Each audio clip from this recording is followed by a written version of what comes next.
contarte cómo ha estado todo ese relajo de esa expresa hidroeléctrica de los gobiernos anteriores. Hoy felizmente el Chaparral ya no es eso, ahora es la 3 de febrero. Ya iniciamos las obras de embalse, el inicio del embalse de agua en las centrales hidroeléctricas. Nuestra materia prima es el agua, ya lo iniciamos el año pasado, el 23 de octubre. Recuperamos eso que por años estuvo perdido, 14 años se tardó poder llegar a esa presión eléctrica para poder servir energía limpia al pueblo salvadoreño. ¿Qué capacidad va a tener esta presa? La capacidad instalada son 66 megavatios. Eso es lo que tiene instalado. Son dos turbinas, las cuales ya están instaladas, ya las tenemos listas. Y con esto se piensa alrededor es, de más o menos es el 40% del factor de planta, con lo que vamos a dar energía limpia al pueblo, más o menos para 200.000 hogares salvadoreños, un consumo de 100 megavatios hora. Hay que entender algunos términos mientras conversamos, vamos a ir tratando de poner algunas imágenes en pantalla, licenciado. Pero cuando usted dice se han iniciado los trabajos de embalse desde el año pasado, significa llenar de agua para llegar al nivel de altura que se necesita para inyectar las turbinas. ¿Es así? Exactamente, para hacer las pruebas, para saber que toda la maquinaria, todo el trabajo que hemos hecho durante este tiempo está funcionando. Ya terminamos de construir la cámara de carga, ya terminamos de construir el cierre lateral derecho, ya el dique ya está prácticamente terminado, y ahora ya estamos empezando esa maniobra que es iniciar el embalsado. Obviamente necesitamos el agua para terminar de hacer las pruebas, para saber que todo está bien, y este año va a inyectar energía al sistema eléctrico. Este año se estaría inyectando eh, ya energía al sector eléctrico. Qué bueno, qué bueno. El momento de inicio de operación final se tiene determinado o se tiene un rango de fecha. Obviamente dependemos del agua. Obviamente dependemos del agua. Estamos esperando que tengamos más, que va un invierno copioso que nos haga llegar a la cota 214, que es la cota que necesitamos para ya poner a funcionar al 100% la central eléctrica de febrero. Muy bien. Señor, debo de entender también que se ha dedicado mucho también a otras obras que requieren la cooperación y por los trabajos que se han estado desarrollando. El presidente Bukele colocó la primera piedra hace algunos días de dos puentes en el departamento de San Miguel, en el cual estuvieron directamente involucrados ustedes también, ¿no? Sí, claro, obviamente la 3 de febrero todas las centrales hidroeléctricas de a sus alrededores se convierten en zonas de influencia. La 3 de febrero no es la excepción y obviamente teníamos toda la infraestructura, todo lo que se necesitaba allá, y obviamente todos los municipios tienen que tener desarrollo adicionalmente. Entonces el presidente Bukele fue a inaugurar dos puentes, uno en Carolina, otro en San Antonio, que era una deuda histórica. Eran puentes, bueno, la gente de verdad cruzaba con suerte, los que tenían moto en pickups, con mucho riesgo, el río Torola. Hoy ya no va a ser así. Vamos a construir dos puentes de primer nivel, dignos de cualquier país del mundo.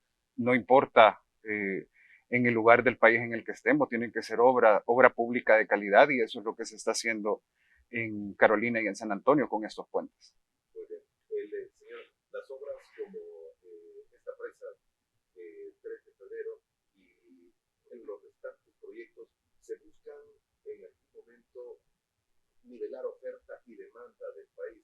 ¿Cómo se encuentran estos dos factores en cuanto a la energía que consumimos y la energía de la cual dependemos? De hecho, cada vez que nosotros invertimos en más proyectos de energía renovable, obviamente la energía renovable es menos cara que cualquier otro tipo de tecnología que dependa de hidrocarburos. Entonces, va a haber más oferta de energía limpia, que eso se va a transformar en dado momento en una baja a los precios de la energía eléctrica para nosotros los consumidores. Mientras más potenciemos las energías renovables, fotovoltaica, eólica, hidroeléctrica, geotérmica, vamos a tener una mayor oferta de energía limpia, más barata. ¿Cómo estamos en la generación y en la matriz de energía, señor? Naturalmente, esto lo hemos escuchado desde que estudiamos, la energía más barata es la que se produce por las centrales hidroeléctricas y hay momentos en los que tienen que ocuparse otro tipo de de las presas y de los demás sistemas que se tienen como la geotérmica con respecto a la demanda total? Bueno, solo el año pasado, te doy datos del año pasado, en hidroeléctrica fue alrededor del 30, sí, entre el 32 y el 35% en promedio solo de hidroeléctrica, entre el 22 y el 25% de geotérmica. ¿Por qué estos márgenes en hidroeléctrica? Es por el tema del agua. En geotérmica es cuando se baja alguna para su mantenimiento, entonces baja un poquito, pero anda alrededor entre las dos, es más o menos el 50% de la generación de la demanda del país entre hidroeléctrica y geotérmica. Ahora, ya en esta época, lastimosamente, se había dejado de lado ese tipo de tecnologías. Dentro de este gobierno se ha potenciado otro tipo de tecnologías también renovables, como solares. Se han hecho varios proyectos solares, estos son privados, pero esto también viene a nivelar esa parte de la matriz que antes la cubría los hidrocarburos. También ya hay un parque eólico en El Salvador, también una planta de gas natural, que todo esto viene a dar a una independencia, una real independencia energética. Todo esto lo que va a hacer es desplazar hidrocarburos, desplazar importación. Entonces, en lo cual hidroeléctrica y geotérmica es la que más capacidad instalada tiene, que es alrededor del 50% de la matriz energética. Estamos hablando de geotérmica, estamos viendo algunas imágenes de geotérmica. ¿Cómo se encuentra funcionando el sistema geotérmico del país? Muy bien, de hecho nosotros también, así como encontramos las centrales hidroeléctricas en un total abandono, no les habían dado mantenimiento por muchísimo tiempo, la Geo no fue la excepción. Tanto así que nosotros entramos, empezamos a hacer sus mantenimientos, empezamos a darle mantenimiento a los pozos, empezamos a hacer un trabajo muy fino en el tema de recuperar las plantas, tanto hidroeléctricas como geotérmicas. Solo en la hidro hemos invertido el año pasado más de $10 millones en su recuperación.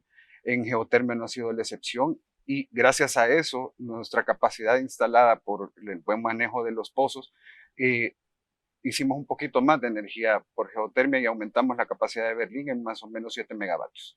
No, Sí. están trabajando siempre los dos puntos, ¿verdad? Berlín y Aguachapán, Sí. ¿o hay más? Ahorita Berlín y Aguachapán son los que están instalados en este momento. Porque hay nuevas investigaciones que se estén dando en otros puntos del territorio, porque debo entender que habían algunos proyectos de ver en el volcán de San Vicente y otras zonas que pudiesen tener. Sí, de hecho la geotermia estamos recuperando todo aquello que ya teníamos conocimiento de que existía. Estamos viendo la manera de cómo incentivamos la construcción de nuevas plantas. Está Chinameca, está San Vicente, está el volcán de Conchagua. O sea, sí tenemos recursos geotérmicos.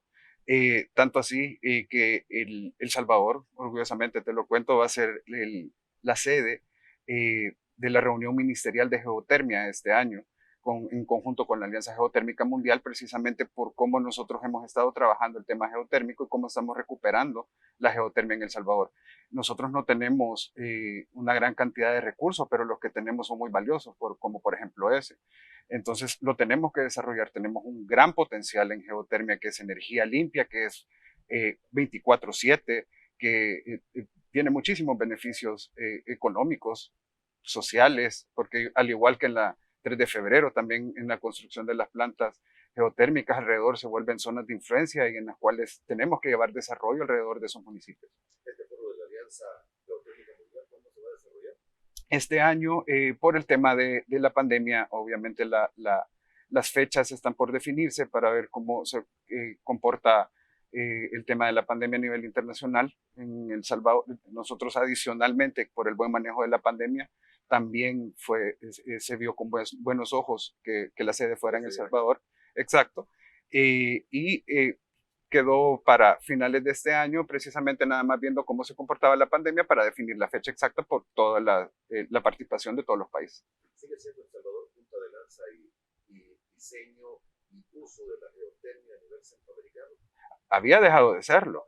Había dejado de serlo, ya no lo era. De hecho, había muchos tipos de financiamientos no reembolsables que se habían perdido, había mucha cooperación internacional que se había perdido por el mal manejo que se le había dado a la geotermia en los últimos, bueno, de hecho la geotermia no ha crecido en los últimos 30 años, pues o sea, sigue siendo lo mismo. Lo más que hicieron fue una tonterita en el tiempo de que ni siquiera fue El Salvador, sino que fue con el tema de Enel. Pero El Salvador dejó de desarrollar plantas geotérmicas, dejó de desarrollarse y quedó como un mero operador. Hasta este gobierno otra vez se retomó el tema de la energía geotérmica y se le ha dado tal impulso que incluso, bueno, te digo, para nosotros es una muy buena noticia que el mundo nos mire y que podamos compartir experiencias de lo bueno que se está haciendo en El Salvador en geotermia, de lo bueno que están haciendo otros países. Es un mundo muy reducido, somos pocos países los que tenemos esa bendición de tener ese recurso y ya lo estamos retomando otra vez. Ya estamos viendo cómo planificar un crecimiento en el tema geotérmico en el corto plazo. Es un proyecto muy ambicioso. De hecho, lo anunció el presidente de la República, que vamos a expandirnos a 95 megavatios. Y eso es prácticamente un 50% más de la capacidad que tenemos en geotermia. En este momento tenemos 204 megavatios instalados y queremos llegar a 300 megavatios instalados. Wow. ¿Y ese proyecto es para desarrollo dentro de poco? ¿Ya se comenzó? Ya comenzamos, ya se está comenzando, ya estamos viendo formas de financiamiento, ya estamos viendo formas ya para empezar a construir una planta, porque ahí estaba el recurso en Chinameca, que lo habían dejado tirado por muchísimo tiempo. Ahora ya sabiéndolo, teniéndolo, sabiendo que tenemos que migrar de acuerdo a la COP26, que también somos parte con el Acuerdo de París. Tenemos que llegar a la descarbonización en un lapso de aquí al 2050. Pues la geotermia la teníamos y no la estábamos utilizando. Ahora sí la estamos utilizando, sí la vamos a aprovechar y sí tenemos un plan de expansión que va a venir a beneficiar a los bolsillos de todos los salvadoreños. Qué bueno. Señor, ¿hacia dónde le apunta CEL, futuros proyectos? Bueno, tenemos geotermia, como te lo repito, tenemos plantas de biogás que vienen a limpiar el río Acelhuate con un proyecto que viene a conectarse a la mayor, eh, de la parte donde se tira todo el 70% de las aguas residuales del país en la Bocatoma de Landa. Vamos a construir una planta que tiene 3 tecnologías: fotovoltaica, biogás y aparte una mini central hidroeléctrica. ¿Qué se piensa que se pretende con esto? Bueno, tenemos que empezar también a cuidar el recurso hídrico. Con esto se vuelve autosostenible una planta de tratamiento. Adicionalmente, estamos haciendo estudios de mareomotriz. Ya con el gobierno de España nosotros ya tenemos un avance en ese tema, en donde sabemos que nuestras costas, ya sabemos qué tipo de oleaje tenemos, el tipo de corrientes que tenemos y es muy bondadosa la costa de El Salvador, es muy pareja. Se puede predecir cuánto podemos generar en ese tipo de energía. Exactamente, que con el movimiento del mar, exactamente, esa es la ventaja que tiene El Salvador, es muy uniforme y y esa uniformidad viene de las costas de la Unión hasta las costas de Sonsonate. Entonces, sí hay un gran potencial energético en las costas salvadoreñas. También lo vamos a impulsar. Este es un poco más a largo plazo, puesto que es una tecnología que no muchos países tienen y en este momento se está desarrollando, pero nosotros tenemos que ver hacia adelante. Adicionalmente, también estamos viendo cómo incentivamos más parques eólicos, estamos viendo cómo incentivamos más parques fotovoltaicos. Entonces, todo esto es algo bastante ambicioso de parte de CEL, pero a eso es a lo que tenemos que migrar. Tenemos que buscar alternativas de energía limpia de la mano con el sector privado y obviamente con la parte de la inversión pública. La demanda de energía es la muestra de un país y su desarrollo, afirman muchos, y en el país siempre ha sido creciente la demanda de energía que se tiene, sobre todo, me imagino, en este año también. Sí, se ha incrementado. Obviamente tuvimos un año típico que fue la pandemia, Claro. pero después de la pandemia tuvimos una recuperación muy rápida, en donde también, en el tema energético también, que fue primero el huevo o la gallina, si se desarrollan proyectos eléctricos, obviamente también va a traer más desarrollo. De hecho, si nosotros tenemos una oferta barata de energía eléctrica, obviamente vamos a traer inversión que tengan alto consumo energético. Esto atrae empleo, esto atrae también mejores condiciones para el Estado para poder invertir en más proyectos de energía que lleva, y al final todo se traduce en bajar lo que nosotros pagamos en nuestros recibos. Exacto. Recordará usted, licenciado, lo que pasaba.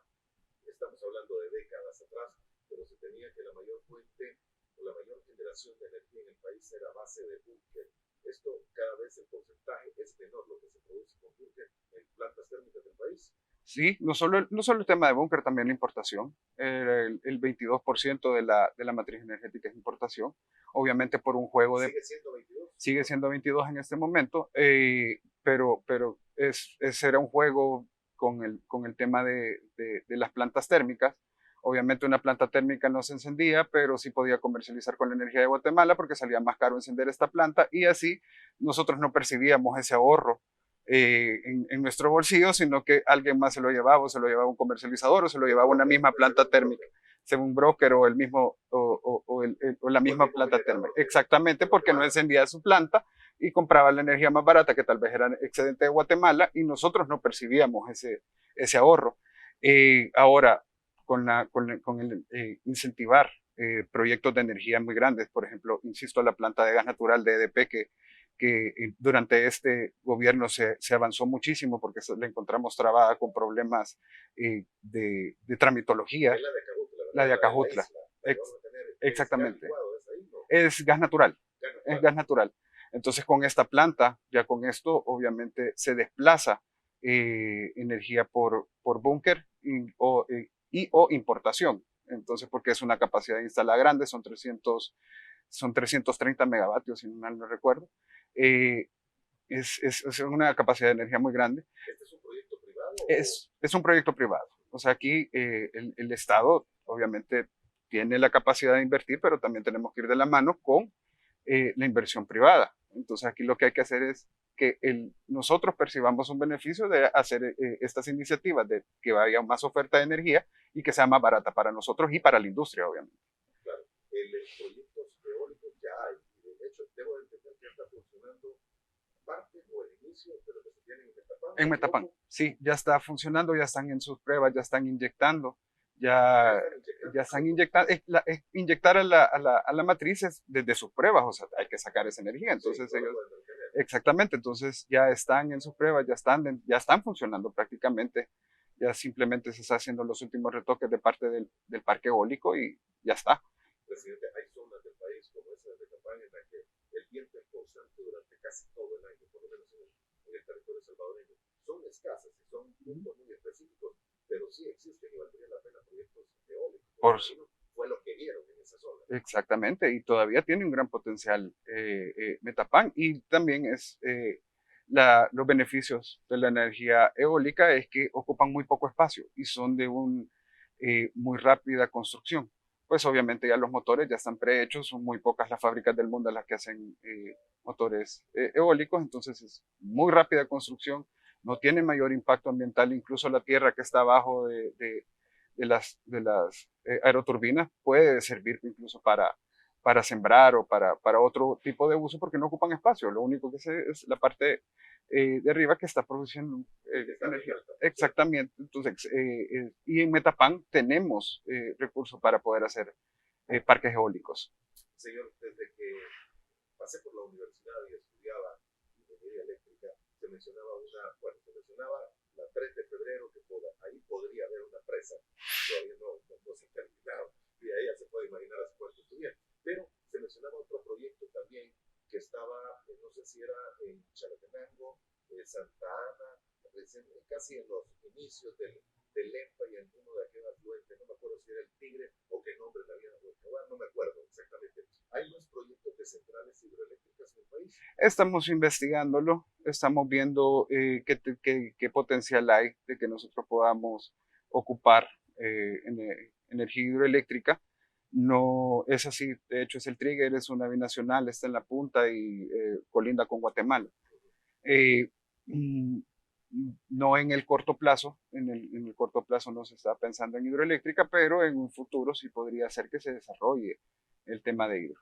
Ok, pero sí hay las presas que se tienen y bueno, estamos utilizando el EMPA en toda la medida que se puede hasta que desemboca en el mar. Naturalmente las presas necesitan mantenimiento, repotenciación, cambio de turbinas y no sé en qué momento se encuentra porque debo de entender que sí hay proyectos de transformación y modernización de centrales. Sí, de hecho el año pasado comenzamos con el tema de darles nueva vida a nuestra planta. Estamos cambiando el sistema SCADA porque era una mezcla rara. Había SCADA que estaba desde el 2000, otro que estaba del 2010, otro que estaba ya, o sea, un revoltijo un poco feo. Entonces ya estamos invirtiendo no solo en nuestras turbinas, sino que también en nuestro sistema.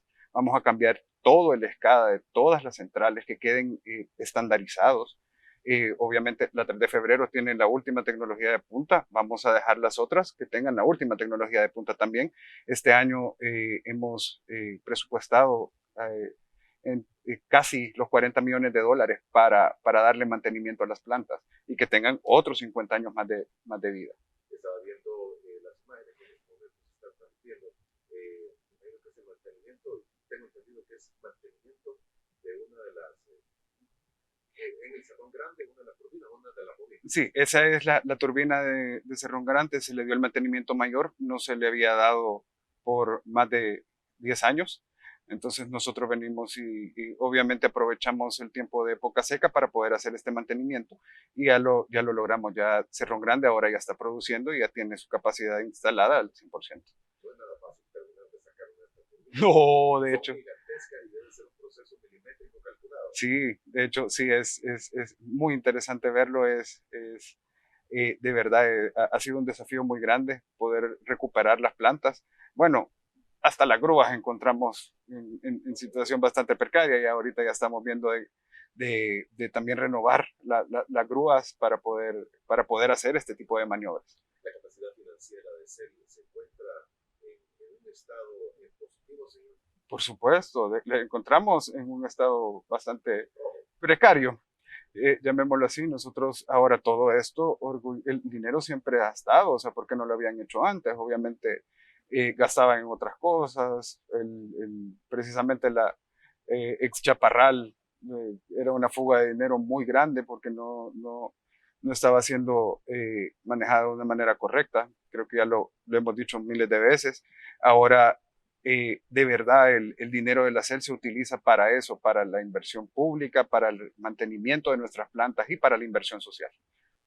Colchagua es el volcán el volcán de la Unión. Hay potencial geotérmico. San Vicente, Chinameca y otros que se han tenido, algunos de ellos solo han habido cursos de sondeo o de ver si existía la capacidad, ¿verdad? De hecho, ya en este gobierno ya no son pozos de fondeo, ya están las aperturas de los pozos en los campos de Chinameca. Okay. ¿Cuánto porcentaje más considera usted que se puede elevar? Usted me decía de 290 y algo, llevarlo casi a los 400, no, 250. Ahorita la capacidad es de 207 megavatios y lo pensamos llevar a 300 megavatios. O sea, vamos a aumentar casi 100 megavatios no térmicos, un 95 realmente lo que tenemos identificado. Con más centrales geotérmicas. Con más centrales geotérmicas, exactamente. Incluye ampliaciones de las que ya se tienen potencial el campo de Berlín, tiene potencial el campo de Huachapán, pero la gran mayoría son en campos nuevos, tanto en Chinameca como en San Vicente. Estuvo, debo de entender que Expo Dubai 2020 detallaron algunos proyectos también. Sí, de hecho estuvimos en Abu Dhabi también en El Salvador presidió el IRENA. El IRENA es la agencia de energías renovables en el mundo, son 160 países los que somos miembros.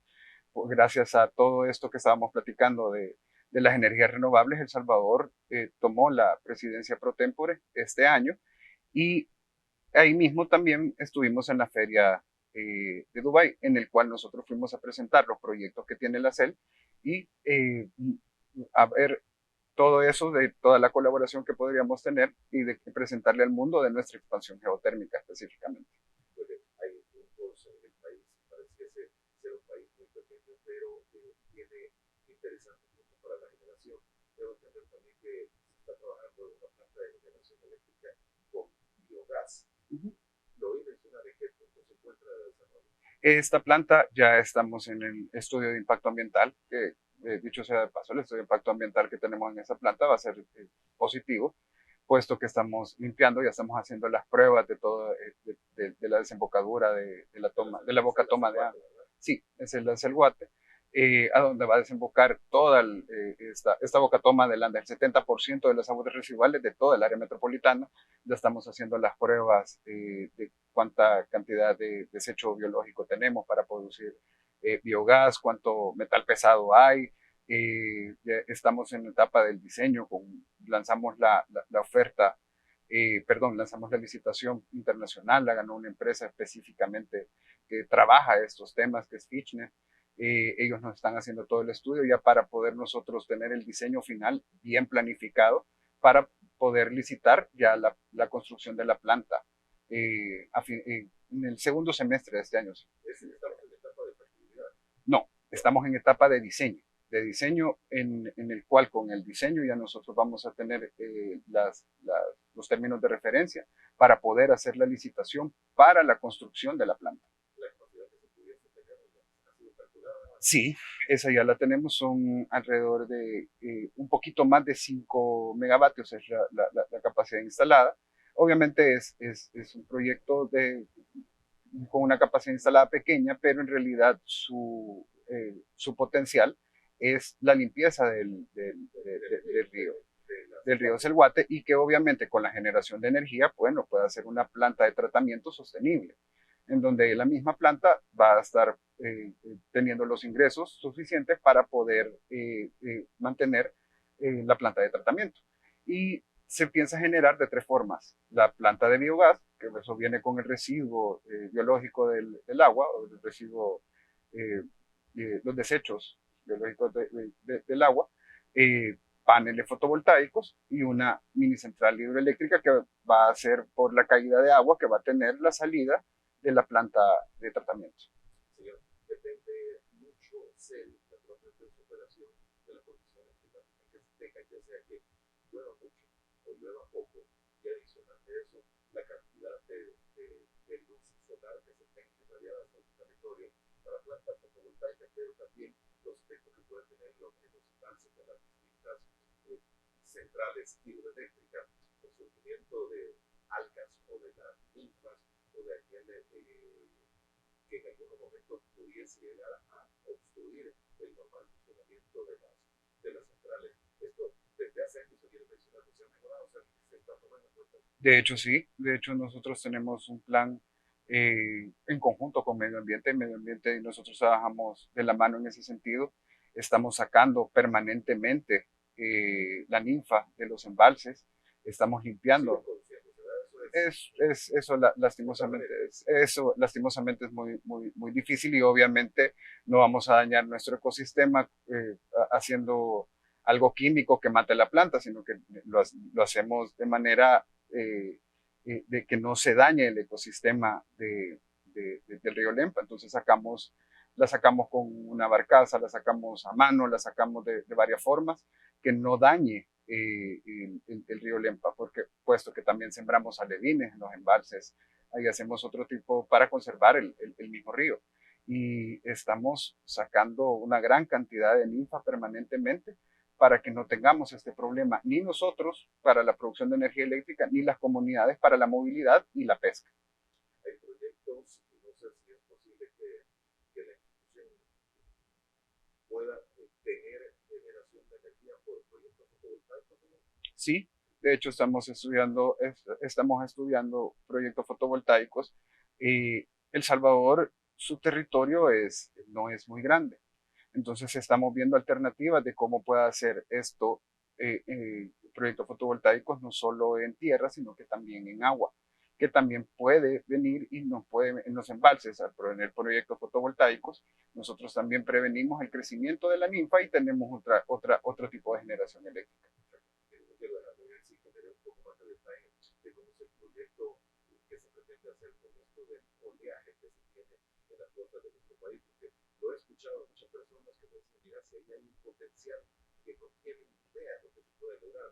Todas las costas del territorio salvadoreño tienen un oleaje permanente, definido, marcado, calendarizado a lo largo de todo el año, y están dejando botar esa energía. De hecho, eso lo estamos haciendo, eso fue el estudio que se hizo en conjunto con el gobierno de España. Y bueno, Ese dato creo que sí nunca te lo han dado. Ahorita el dato preliminar que nos lanzó ese estudio es que por metro cuadrado nosotros podemos producir 14 kilovatios. Eso es por metro cuadrado. 14 kilovatios, eso es más incluso que un proyecto fotovoltaico o un proyecto eólico. Tiene sus limitantes porque, te repito, la tecnología con la que se hace este tipo de energía todavía es nueva, todavía es cara, todavía hay que probarla, todavía hay que hacer, exactamente, todavía hay que hacer bastantes estudios para que pueda ser una energía barata. Entonces, sí, ya estamos viendo la manera de cómo nosotros podemos montar un proyecto piloto ya de medición real con una pequeña turbina en colaboración, ya sea con el gobierno de España. Esas son las ventajas de haber sido, de presidir el IRENA. Tenemos acceso a todo este mundo de energía en el cual hay colaboración técnica entre ambas partes. Entonces, nosotros le estamos apostando mucho a esto y estamos viendo de ya cómo montamos un proyecto piloto, ya un proyecto de prueba para dar una verdadera medición y que no sea nada más un estudio basado en un papel para que no te quiero mentir y decirte 14 kilovatios porque eso me lanza un estudio. No, ya queremos decir el proyecto piloto está produciendo tanta energía y ya con eso podemos, tanto por metro cuadrado, tanto tiempo en el día, etcétera, etcétera. Bueno, me imagino que habrá de los dos turbinas, generadores sumergidos y medianamente sumergidos, o es solamente sumergidos de lo que se está buscando. Hay unos que son superficiales, que esos los he visto. Eso no somos los que probamos, sino que ya fueron los que son en ultramar y sí son sumergidos. Hay de las dos, de las que hay más estudios, porque eso es la corriente submarina, es la que nos lanza los 14 kilovatios. Entonces, esa es la que pretendemos. Es la corriente, es la corriente. Bien, presidente, gracias por el tiempo que nos ha invitado esta mañana. Muchísimas gracias, Moisés, y gracias por invitarme.